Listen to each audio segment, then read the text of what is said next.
Je viens de recevoir le message, maintenant je peux créer le compte. Et donc là, les informations qui sont ici sont capitales. Donc pour me connecter, il faudra que j'utilise cette adresse portal.office.com et le premier utilisateur qui pourra ouvrir une session, c'est celui-ci. Ludovic, arrobase, pardon, tuto o365.onmicrosoft.com. Alors pourquoi il y a cette extension onmicrosoft.com? C'est parce que votre adresse mail, là pour l'instant, votre nom d'entreprise est hébergé chez Microsoft. On verra ensuite qu'il est possible de créer ou d'ajouter son domaine qui est existant. Maintenant qu'on est prêt, on clique sur la petite flèche et on va atterrir sur Office 365. Donc voilà la page d'accueil que vous avez ici. Là, pour la première installation, vous avez les services qui sont en train de se configurer. En fonction de votre poste, de votre configuration Internet, on va dire que ça prend 5 à 10 minutes. Et vous allez voir au fur et à mesure, les différents composants vont se mettre à jour.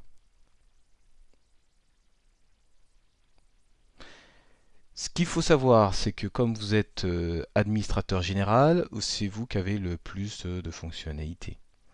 Donc vous avez ici tous les composants qui sont en train de se configurer. Vous avez administrateur sur lequel on va revenir plus tard.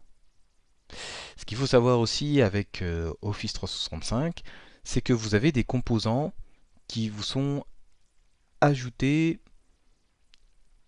un peu du jour au lendemain, tous les mois, tous les 2 mois.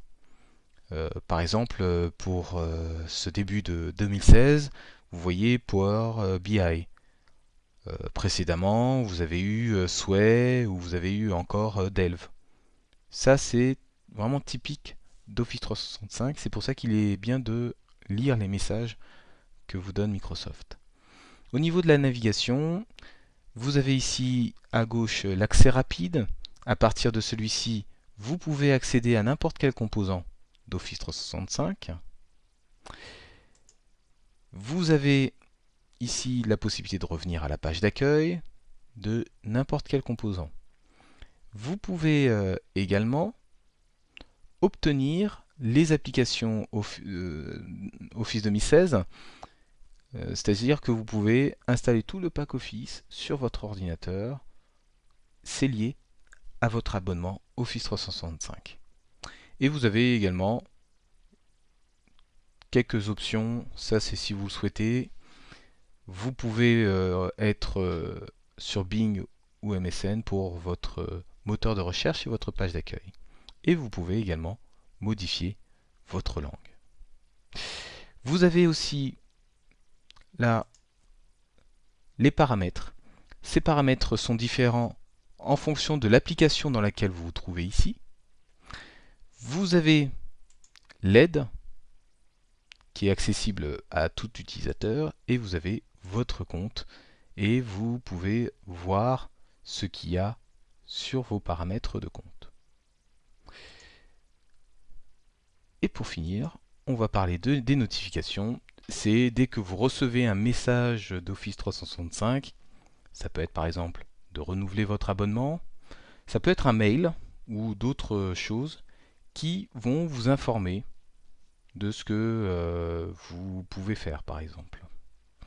Voilà, mon compte est configuré, donc ça c'est mon compte. En fait, à chaque fois qu'un utilisateur va se connecter, il y aura ce processus, surtout si le compte vient tout juste d'être créé dans la console administrateur que nous allons examiner dans quelques instants.